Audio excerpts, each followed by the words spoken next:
Alright guys, a quick one. Here, I'll detail how to change music haptics intensity on iPhone iOS 26. So if at the end of this you found this helpful and informative, please don't forget to like and then subscribe.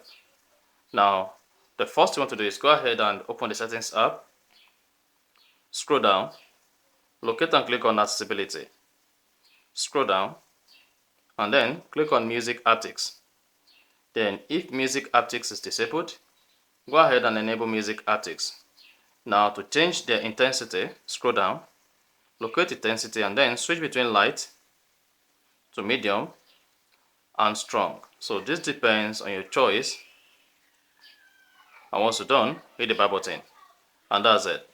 So that's exactly how to change music haptics intensity on iPhone iOS 26. So if you found this offer informative, please don't forget to like and then subscribe.